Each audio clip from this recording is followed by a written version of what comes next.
name Operation Protective Edge began Tuesday. Israel has attacked more than 450 sites in Gaza, including launch pads and weapon caches. In addition, dozens of homes have been targeted, and most of the Gazans killed so far have been killed in their homes. The Israeli operation against Hamas in Gaza is the third major assault since 2008.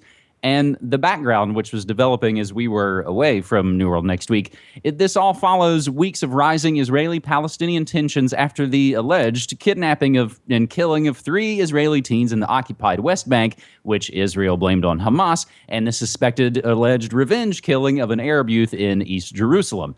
Since these abductions of the 3 Israelis last month, mortar rounds, rocket shells have been fired at Israel almost daily from Gaza, including almost 100 this past Monday, this according to the Israeli military. In a sign that the cross-border conflict could widen, Israel said Tuesday that it called up 1,500 reservists and was mobilizing 2 infantry brigades, artillery, combat bulldozers, and tanks along the Gaza border in preparation for a possible ground invasion.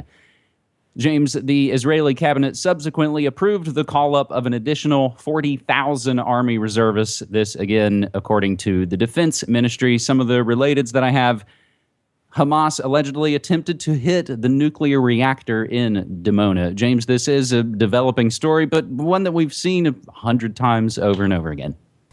Sadly, you are correct there, and I think, unfortunately, again, you're right to frame this. It's summer. It must be time for another bombing and invasion of occupied Gaza. So, again, yes, absolutely tragic what is happening right now. And for more on that, we could turn to a number of different sources, including one that both you and I have interviewed in the not-so-distant past, Eva Bartlett, with her In Gaza blog, where she has a post up right now honoring the dead, advocating for the living, that starts out by saying the sheer genocidal power of these bombs being criminally dropped on Palestinian homes and hospitals is horrific. Strategic strikes my ass. And of course, it certainly has been the case that this is being framed as basically collective punishment for an isolated and one-off type incident. So it certainly is just absolutely brutal what is happening right now. And to compound on that, of course, we had the story a few days ago. We'll take it from The Guardian. U.S. cousin of murdered Palestinian. I was attacked by Israeli police. A 15-year-old American high school student whose Palestinian cousin was abducted and murdered last week has said that he was brutally beaten by Israeli police in an unprovoked attack amid riots in East Jerusalem because he just happened to have the wrong color skin and the wrong name in the wrong place at the wrong time, even though he's actually from Tampa, Florida. He's not Palestinian directly. So again, just some horrific things going on right there. And as you say, it's a developing story, so one will definitely have to keep our eye on as it continues to develop. This was also something I talked about with my last appearance on Deadline Live with our mutual friend, Jack Blood. I'll include a link to that where we not only talked about the situation in the Middle East and the border wars there, but I think the parallel story that's also been playing out wildly and widely over the last few weeks is our own border crisis here in America. The latest I can give for you is the White House requests $4 billion in emergency funds for the border crisis. I call it a bailout.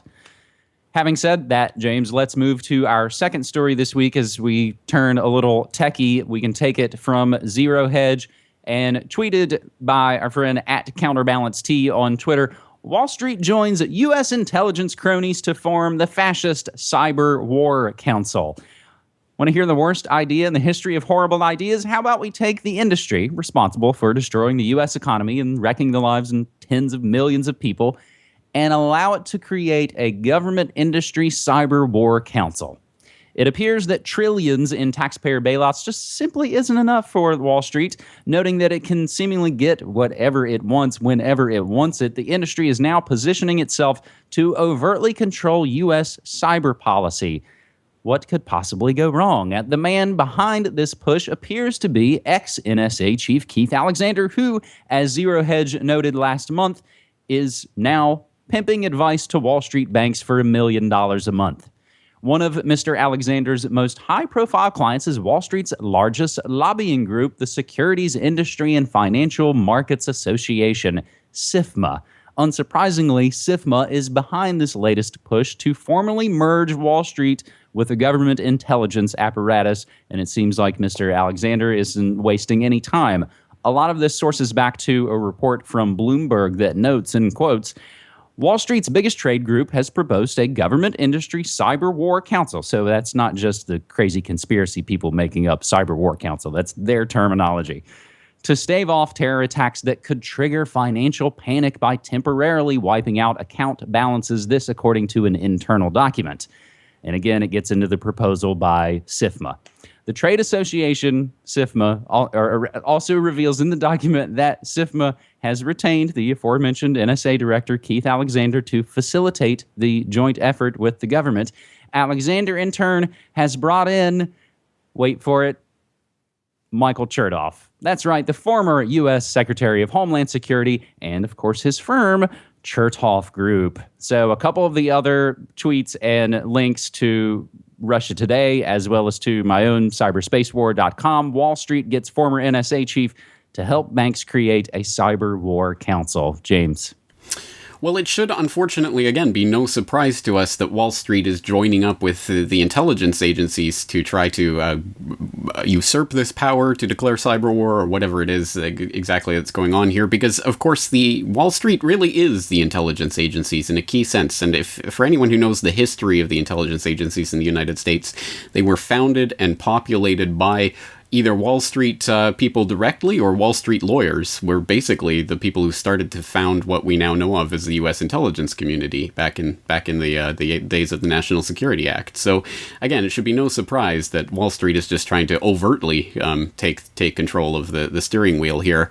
And of course, just like everything else, the bankers love to have the gun to our head so that they can always declare in the name of, well, you don't want the economy to crash, so you have to give us this power. We've seen it time and time again. We see a similar thing happening over in Europe where Hungary is trying to pass a law that would basically try to collect some bad loan debts or to get rid of some usurious loan fees from the banking industry there. And the banks in Europe are going, you can't do that. You can't regulate us. It'll crash the economy. So again, just another example of that phenomenon. It's always in the interest of saving Wall Street because we wouldn't want them to go away now, would we? Anyway, unfortunately, again, it's no surprise what's going on here, and I think we have to be very, very wary and cognizant of the fact that the whole cyber war agenda is playing out right now, and there absolutely is going to be some form of incident that comes along in the future, whether real or fake, whether perpetrated by an outside force or an inside force, whether allowed to happen or simply happening. Whatever form it takes, there will be a cyber Gulf of Tonkin, and we have to be ready for that and absolutely resist whatever is coming in the wake of that, the iPatriot Act and everything else. James, I also want to note and thank our man Brock West at Asia Pacific Perspective for not only posting this story to Cyberspace War, but also for helping keep Corporate Report and Media Monarchy updated, and we appreciate all his hard work. I think the other note I would make about the background on Wall Street and the intelligence agencies, a lot of that great work has been done, again, by our good friend Richard Grove of tragedyandhope.com. We'll include a link to some of his work.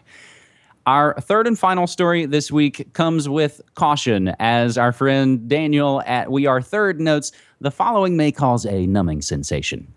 Big Pharma may tweet drug side effects.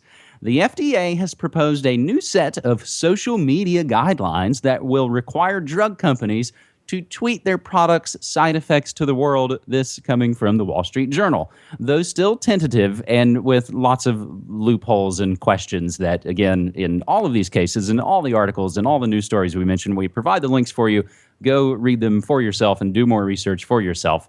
This is all still tentative, and the proposal would make it so that all the benefits and the side effects of a company's product, even the most dangerous ones, would need to be condensed in a single 140-character tweet.